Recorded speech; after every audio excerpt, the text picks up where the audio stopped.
咁啊，大家去到呢個彩霞區彩月樓嘅關愛社會醫生連護社區門診嘅九龍東嗰邊，入邊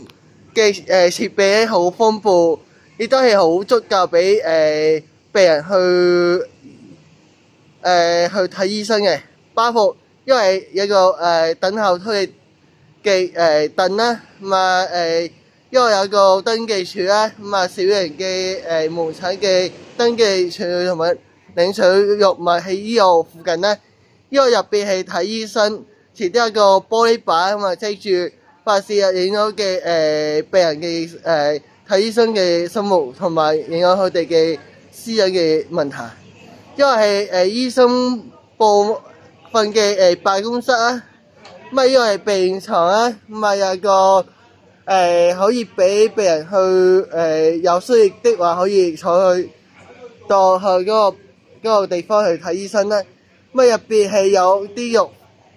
箱嘅，咁啊急救箱喺前邊啦，有小型咧，有啲物品貨啊，可以俾啲奧物員同埋有啲有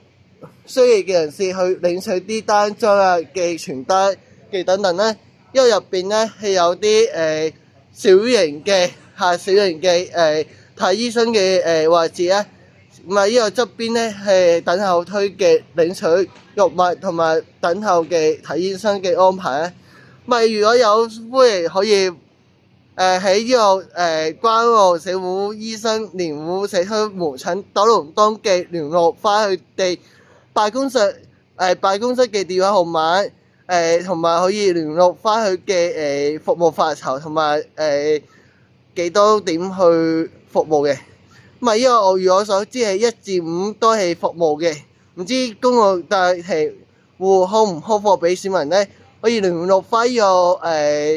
彩霞區彩月樓嘅關愛社會醫生連護社區門診九龍東嘅電話號碼，可以喺 Google 可以睇得到，或者